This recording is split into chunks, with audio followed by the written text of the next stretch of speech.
어떻게 작은 악마는 빵 조각을 보상하였는가? 어떤 가난한 농부가 아침도 먹지 않고 점심으로 빵 한 조각만을 싸가지고 밭갈이를 하러 나갔다. 농부는 쟁기를 내리고 수레를 덤불 밑에 끌어다 놓은 다음 그 위에 빵을 얹고 겉옷으로 빵을 덮었다. 일을 하다가 이윽고 말도 지치고 농부도 시장길을 느꼈다.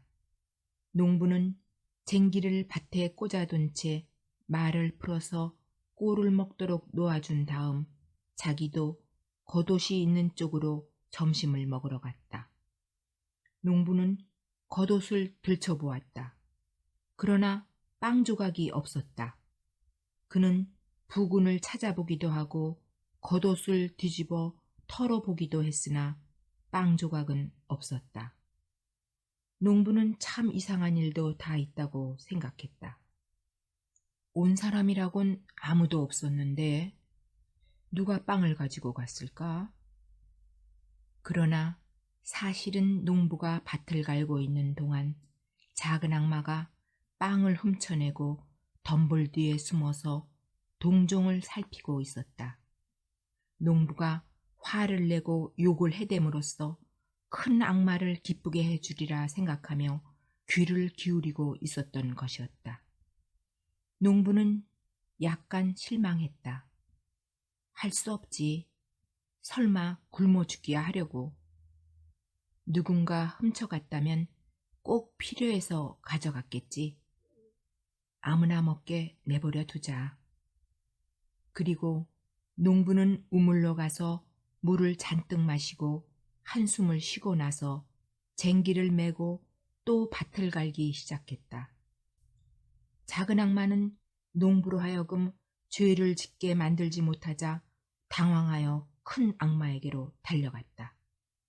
그는 큰 악마 앞에 나가 자기가 농부의 빵을 훔쳤는데도 농부는 욕을 하기는커녕 오히려 복받을 말만 했다고 보고했다. 큰 악마는 노발대발하며 말했다. 만약 농부가 정말로 너를 이겼다면 그것은 모두 너의 잘못이다. 내 방법이 나빴기 때문이야. 만약에 농부들과 그들의 안악들까지 그런 생활태도를 갖게 되면 우리들은 할 일이 없어져서 살아갈 수가 없어지잖아. 절대 그대로 둘 수는 없어. 한 번 더 농부에게 가서 그 빵 조각을 보상하고 오너라. 만약 3년 안에 그 농부에게 이기지 못한다면 내 놈을 성수 속에 처박아 줄 테다. 작은 악마는 깜짝 놀라 지상으로 달려나가 어떻게 자기의 죄를 보상해야 좋을지 그 방법을 궁리하기 시작했다. 곰곰이 생각한 끝에 마침내 묘안이 떠올랐다. 작은 악마는 성실한 사람으로 둔갑하여 가난한 농부네 집 머슴으로 들어갔다. 그리하여 여름에 가뭄이 들 것을 예상하여 농부에게 습지의 씨앗을 뿌리라고 일렀다. 농부는 머슴의 말대로 습지에다 씨앗을 뿌렸다. 그랬더니 다른 농부네 밭에서는 모든 농작물이 타서 말라 죽었는데 이 가난한 농부네 집에서는 잘 자란 이삭이 연글어 풍작이 되었다. 그래서 곡식이 그 이듬해 추수 때까지 먹고도 남아돌 정도였다. 그 다음에 여름 머슴은 농부에게 언덕 위에 씨를 뿌리라고 권했다.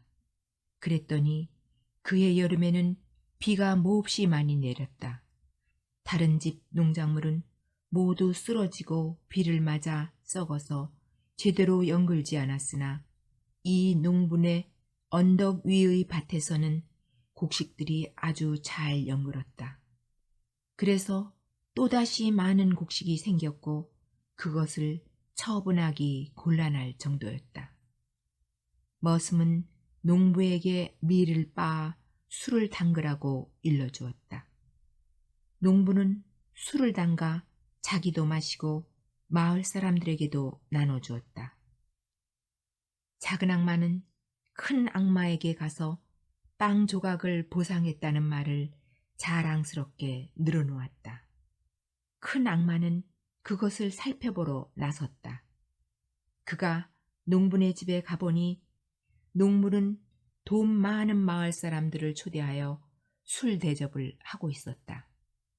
농부의 아내도 손님들에게 술 시중을 들고 있었는데 그만 탁자 모서리를 돌다가 옷이 걸려 잔을 쓰러뜨리고 말았다. 그러자 농부는 화를 내며 아내를 꾸짖었다.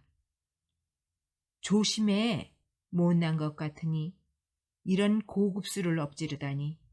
이게 뭐 구정물인 줄 알아? 다리가 삐었어? 작은 악마는 팔꿈치로 큰 악마를 쿡쿡 찔렀다. 보십시오. 이젠 저자도 빵 조각을 아까워하게 되었어요. 농부는 아내를 마구 호통쳐놓고 손수 술 시중을 들기 시작했다. 그때 밭일을 하고 돌아가던 가난한 농부가 초대도 하지 않았는데 그곳에 들어왔다. 그 사람은 인사를 하고 자리에 앉고 보니 모두들 술을 마시고 있어 자기도 한 잔 마시고 싶은 생각이 들었다. 들일을 하느라 잔뜩 지쳐 있었기 때문이었다. 그래서 연방 군침을 삼키며 앉아 있었으나 주인은 그 사람에게 한 잔도 권하지 않고 이렇게 중얼거렸다. 아무에게나 퍼먹일 수는 없지. 큰 악마는 이 말이 매우 마음에 들었다. 작은 악마는 코를 벌름거렸다. 두고 보십시오. 지금부터가 시작이니까요. 돈 많은 농부들은 술을 주거니 받거니 하면서 한 잔씩 돌렸다. 그들은 서로 공치사를 늘어놓으며 입에서 나오는 대로 짓거려댔다.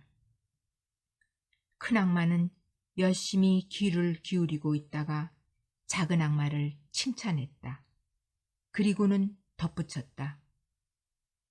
만약 저 술 때문에 저렇게 교활해져서 서로가 서로를 속이게 된다면 저놈들은 이미 우리에게 진 거야. 아무튼 두고 보십시오. 작은 악마는 말했다. 아직도 멀었습니다. 저놈들에게 한 잔만 더 먹여보십시다. 저놈들은 지금 저렇게 여우처럼 꼬리를 흔들며 서로를 속이고 있지만 곧 심술사나운 이리가 될 겁니다. 사람들은 두 잔째 술을 마셨다. 그러자 그들은 음성이 차차 커지고 거칠어졌다. 간지러운 공치사 대신 그들은 서로 욕설을 퍼붓고 화를 내며 멱살을 잡고 싸움을 했다. 주인도 싸움판에 끼어들어 호되게 얻어맞았다. 큰 악마는 가만히 그것을 보고 있었다. 그는 이것도 마음에 들어 했다. 거참 재미있는데. 그는 말했다. 그러나 작은 악마가 재빨리 대답했다. 아직도 멀었습니다. 놈들에게 석 잔째 먹여보십시오. 지금 놈들은 이리처럼 시근대고 있지만 잠시 후에 석 잔을 마시면 당장 돼지처럼 되어버릴 테니까요. 사람들은 석 잔째 마셨다. 그러자 완전히 취해서 녹초가 되어버렸다. 그들은 무슨 말인지 알아들을 수 없는 말을 중얼거리고 소리를 지르며 남의 말을 듣지 않았다. 이윽고 그들은 한 사람, 두 사람 혹은 세 사람씩 떼를 지어 거리로 비틀거리며 걸어갔다. 주인은 손님을 배웅하러 나왔다가 물 웅덩이에 빠져서 온몸이 물에 빠진 새앙쥐 꼴이 된 채 돼지처럼 뒹굴거리며 으르렁거리고 있었다. 이것은 더욱더 큰 악마의 마음에 들었다. 거참 아주 좋은 음료수를 발견했구나. 이것으로 훌륭하게 빵 조각을 보상한 게 되었다. 그런데 너는 어떻게 해서 이런 음료를 만들었지? 넌 틀림없이 그 속에 여우의 피를 넣었을 거야. 그래서 사람들이 여우처럼 교활해진 게 틀림없어. 그 다음에 이리의 피를 넣고 돼지의 피를 넣었겠지. 그러니까 놈들이 저렇게 된 게 아니겠어? 아니요, 작은 악마는 말했다. 저는 그런 짓은 하지 않았습니다. 전 다만 그자에게 여분의 곡식을 연글게 해주었을 뿐입니다. 그것은 즉 그 짐승의 피는 항상 그자 속에 있었던 것이지만 그자가 필요한 만큼의 곡식을 마련할 동안은 그 피가 출구를 찾을 수 없었던 거지요. 그 즈음에는 그자가 한 개뿐인 빵 조각이라도 아끼지 않았는데 곡식의 여유가 생기니 무슨 좋은 위안거리가 없을까 궁리를 하게 되었습니다. 그래서 제가 그자에게 술을 가르쳐 주었습니다. 그랬더니 그자가 하느님의 하사품으로 술을 담그기가 무섭게 그의 몸속에서 여우와 이리와 돼지의 피가 솟아나지 뭡니까? 그래서 이제는 그 술만 마시면 언제든지 짐승이 되어버린답니다. 큰 악마는 작은 악마를 칭찬하고 빵 조각의 실패를 용서한 다음 무리들 중의 우두머리로 발탁해 주었다.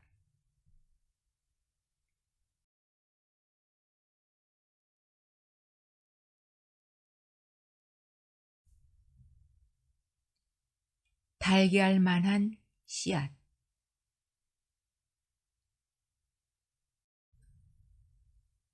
어느 날 골짜기에서 아이들이 가운데에 줄이 그어진 씨앗같이 생긴 달걀만한 물건을 발견했다. 마침 그곳을 지나가던 사람이 아이들이 가지고 있는 물건을 5코페이카를 주고 사서 성 안으로 가지고 와 황제에게 팔았다.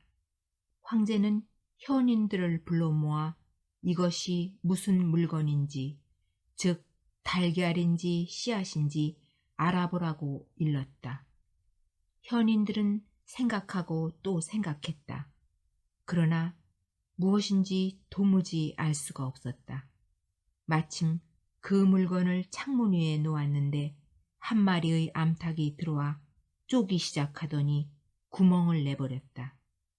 그리하여 그들은 그것이 씨앗이라는 것을 알게 되었다. 현인들이 황제에게 아뢰었다. 이것은 라이보리 씨앗인 줄 아뢰오. 황제는 깜짝 놀랐다. 그리고 다시 현인들에게 이 씨앗이 어디서 언제 생겼는지 알아보라고 어명을 내렸다. 현인들은 요모조모 생각을 거듭하고 온갖 책을 뒤져보았지만 아무것도 찾아내지 못했다. 그들은 어전에 나와 아뢰었다. 대답을 드릴 수 없사옵니다. 소인들의 책에는 이것에 관해서 아무것도 쓰여있지 않사옵니다. 그러한즉 농부들에게 물어봐야 할 줄로 아옵니다. 늙은이들 가운데 누가 언제 어디서 이런 씨앗이 뿌려졌는지 듣지 않았느냐고 물어보는 것이 좋을 것 같사옵니다. 그리하여 황제는 사람을 보내어 늙은 농부 한 사람을 데리고 오라고 명령했다. 곧 나이 많은 늙은 농부가 황제에게 불려왔다. 그 농부는 이도 다 빠지고 얼굴도 푸르죽죽 쪼그라진 늙은이였다. 그는 두 지팡이를 짚고 간신히 들어섰다. 황제는 그에게 씨앗을 보였다. 그러나 늙은이는 눈이 나빠 겨우 절반만 살펴보고 나머지는 손으로 더듬었다. 황제가 물었다. 영감, 이런 씨앗이 어디서 생겼는지 그대는 아는가? 밭에 이런 곡식을 심지는 않았는가? 또 농사짓던 시절에 어디서 이런 씨앗을 산 적은 없는가? 늙은이는 귀가 멀어 간신히 알아듣고 겨우 이해했다. 그리고는 가까스로 대답하기 시작했다. 네, 소인은 밭에다 이런 곡식을 심은 일도 없고 거두어 들인 일도 없고 산 일도 없사옵니다. 소인이 곡식을 샀던 시절에는 이런 씨앗은 모두 나달이 더 작았었죠. 지금도 그렇지만 말입니다. 소인의 아버지에게 한번 물어보겠습니다. 어쩌면 아버지는 어디서 이런 씨앗이 생겼는지 들었을지도 모르니까요. 황제는 이 영감의 아버지에게 사람을 보내 데리고 오라고 명령했다. 늙은이 아버지도 어전으로 나왔다. 이 늙은 노인은 지팡이 하나를 짚고 왔다. 늙은이에게는 아직 시력이 있었으므로 잘 알아보았다. 황제가 묻기 시작했다. 늙은이, 이런 씨앗이 어디서 생겼는지 그대는 알고 있는가? 그대 밭에 이런 씨앗을 심은 적은 없는가? 그대가 농사를 짓던 시절에 이런 씨앗을 산 적은 없는가? 늙은이는 귀가 다소 멀기는 했지만 아들보다는 잘 알아들었다. 네, 소인은 밭에다 이런 씨앗을 뿌린 일도 없고 거두어 들인 일도 없사옵니다. 또 산 일도 없사옵고요. 왜냐하면 소인의 젊은 시절에는 아직 돈이라는 게 없었기 때문이옵니다. 모든 사람이 자기 곡식을 먹고 살았습니다. 그리고 모자랄 때에는 서로 나눠 가졌사옵니다. 소인은 어디서 이런 씨앗이 생겼는지 모르옵니다. 소인네 시절의 씨앗은 요새 것보다야 더 굵고 소출이 많긴 했사옵죠. 그러나 이런 것은 본 적이 없사옵니다. 이건 소인이 아버지한테 들은 이야기옵니다만 아버지 시절에는 소인 시절에 비해 더 나은 곡식을 거두었는데 그 씨앗이 더 굵었다고 했사옵니다. 소인의 아버지에게 하문하셔야 할 줄로 아뢰옵니다. 그리하여 황제는 다시 이 늙은이의 아버지를 데리러 사람을 보냈다. 맨 처음 늙은이의 할아버지인 그 노인도 황제의 편전으로 나오게 되었다. 하지만 그 노인은 지팡이도 짚지 않고 어전으로 나갔다. 가벼운 걸음걸이였다. 눈도 밝고 귀도 잘 들리며 말도 또렷했다. 황제는 이 노인에게 다시 그 씨앗을 보여주었다. 노인은 그것을 이리저리 뒤집어 보며 이렇게 저렇게 뜯어보았다. 소인은 오랫동안 이렇게 옛날 곡식을 보지 못해서 노인은 씨앗을 물어뜯어서 자근자근 깨물었다. 이게 그것이옵니다. 어디 한번 말해보라. 어디서 이런 씨앗이 생겼는가? 그대는 이런 곡식을 밭에 심은 일이 있는가? 혹 그대 시절에 사람들한테서 산 일은 없는가? 그러자 노인이 말했다. 이런 곡식은 소인 시절에는 어디서나 생산되고 있었사옵니다. 소인은 물론 많은 사람들이 이런 곡식을 평생 먹으며 살아왔사옵니다. 그러자 황제는 다시 물었다. 그럼 노인, 어디 말해보라. 그대는 어디서 이런 씨앗을 산 일이 있는가?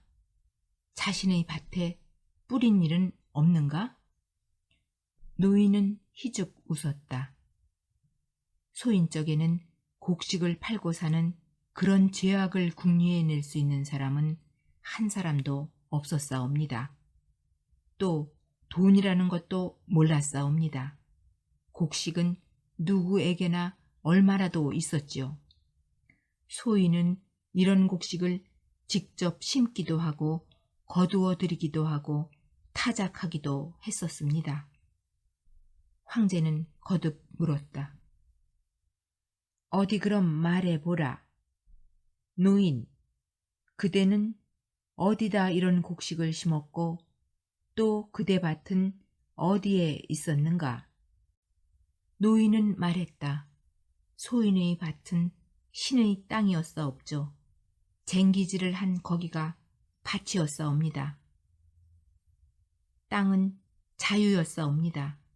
제 땅이란 건 몰랐사옵니다. 제 것으로 불렸던 것은 오직 제 노동뿐이었습니다. 그럼 두 가지만 더 말해보라.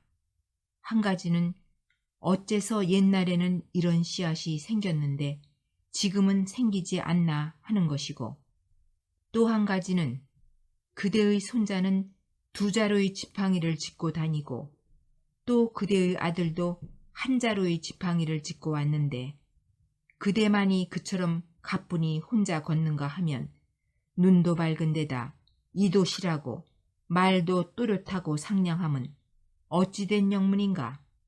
노인, 말해보라. 하무나오신 두 가지 까닭이란 다름이 아니오라 세상 사람들이 제 품으로 살아가기를 그치고 남의 것을 넘보게 되었기 때문이옵니다. 옛날 사람들은 신의 뜻을 쫓아 살았사옵니다. 제 것을 가질 뿐 남의 것을 탐내지 않았던 것이옵니다.